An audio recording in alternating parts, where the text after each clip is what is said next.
प्रस्तावना करा. नाही, आज प्रस्तावना करा. बरं ठीक आहे चला. राजीनामाच झालाय ना. नाही हा ठीक. गेले काही दिवस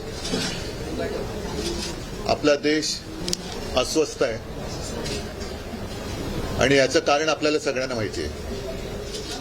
मला पहिल्या प्रथम अभिजित दिपके आणि या देशातल्या सर्व तरुणांचं आणि साहजिकच आहे त्यांना न घाबरता समर्थन देणाऱ्या त्यांच्या पालकांचं अभिनंदन करायचंय. कारण हा विषय केवळ एका राजीनाम्यापुरता मर्यादित नव्हता. या तरुणांनी देशाला भयाच्या छायेतनं बाहेर काढलेलं आहे. गेले 12 वर्ष जवळपास रोज काही ना काहीतरी दबाव देशाच्या जनतेवरती सरकारकडनं टाकला जात होता. मग ते नोटबंदी असेल, इतर काही गोष्टी असतील आणि जणू काही या देशामध्ये आता लोक शिल्लक राहिलेलीच नाहीत, आहेत ती सगळी झुरळं आहेत, याप्रमाणे हे सत्ताधारी वागत होते. आज मला तो एक डायलॉग आठवला. तो पिक्चर मधला कुठला होता ना, एक मच्छर साला आदमी को, यशवंत सिनेमाचा. हा, तसं एका झुरळानी हुकुमशहाला झुकवलेलं आहे.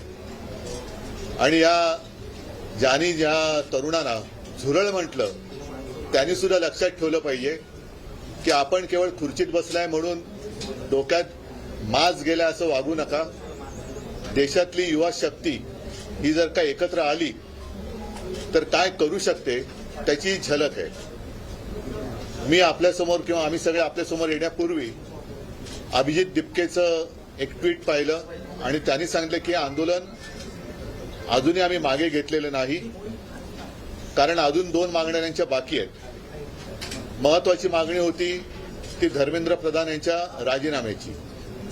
आता त्यांनी राजीनामा दिलाय का त्यांचा खातेबदल केलाय ह्याच्यावरती अजून काही स्पष्टता नाही, पण त्यांनी राजीनाम्याचं पत्र हे सर्व माध्यमांसमोर दिलेलं आहे. आता हे झाल्यानंतर याविषयी जे प्रश्न निर्माण झालेले आहेत त्याचं पुढे काय होणार. कारण या आंदोलनाच्या दरम्यान भाजप सरकारचा एक बिभत्स भीषण गुन्हेगारी प्रवृत्तीचा चेहरा हा संपूर्ण जगासमोर आलेला आहे. ज्या पद्धतीने तरुणांवरती लाठ्या चालवल्या गेल्या, ज्या पद्धतीने तिथे आलेल्या युवतींवरती हात उचलला गेला. आम्ही जेव्हा गेलो होतो तेव्हा एक युवती अत्यंत व्यथित होऊन व्याकुळ होऊन सांगत होती तिच्या कपड्यांना सुद्धा हात घातला गेला. आता या पोलिसांवरती कोण गुन्हे दाखल करणार. आणि साध्या वेशामधले जे गुंड हे तिकडे घुसवले गेले होते, यांना शोधून त्यांच्यावरती कारवाई करणार की नाही. आणि एकूणच या विद्यार्थ्यांवरती जर कुठेही जर गुन्हे दाखल केले गेले असतील तर हे मागे घेणार आहेत की नाही हे आता अमित शहाने सांगितलं पाहिजे. कारण या पोलिसांवरती ज्यांनी दंडुकेशाही केली, या तरुणांवरती लाठ्याकाठ्या चालवल्या, त्यांच्यावरती जर का कारवाई होणार नसेल तर मग कदाचित ही तरुणाई आता धर्मेंद्र प्रधानांकडनं अमित शहाकडे त्यांचा मोर्चा वळवल्याशिवाय राहणार नाही. असो, मला असं वाटतं की या तरुणांना खास धन्यवाद दिले पाहिजेत. याचं कारण असं, परत एकदा सांगतो की या देशामध्ये जणू काही आता लोक राहतच नाहीत, ही सगळी झुरळं आहेत. आपण काही केलं, कशीही मस्ती दाखवली तरी हे चालून घेतली जाते. हा जो काही एक समज किंवा हा जो एक भ्रम भारतीय जनता पक्ष आणि त्याच्या मस्तवाल सत्ताधाऱ्यांनी निर्माण केला होता, ते चित्र यांनी भुईसपाट करून टाकलेले. म्हणून यांना मी पुन्हा एकदा धन्यवाद देतो की या देशामध्ये आधुनिक क्रांतीची ठिणगी विझलेली नाही. आधुनिक क्रांतिकारक जन्माला येऊ शकतात, त्याची एक चुणूक या निमित्ताने संपूर्ण जगाला आपल्या देशातल्या तरुणांनी राखून दिलेली आहे. उद्याचा मार्च आहे, हा नक्की होणार आहे. कारण हे एक महत्वाचं पाऊल आहे.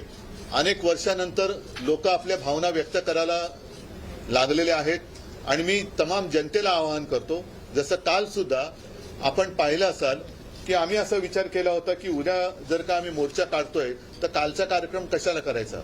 पण हे जाहीर झाल्याबरोबर आदित्यला काय, अमितला काय, असंख्य लोकांनी संदेश पाठवले आणि सांगितले की नाही, आम्ही उद्या पण येणार आणि रविवारी पण येणार.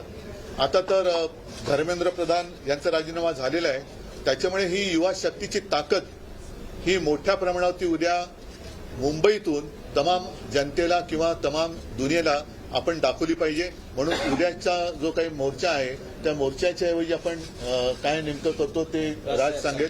पण उद्याचा कार्यक्रम हा असाच राहील जसा पहिला ठरवला होता तसा तिकडेच जमू. पुढचं राज सांगेलच. पण या पुढच्या आंदोलनाची दिशा मी अभिजितला सांगणार आहे, कारण त्याच्याबरोबर मी फोन करण्याचा प्रयत्न करतोय. कदाचित तिथलं नेटवर्क जाम झालं असू शकेल.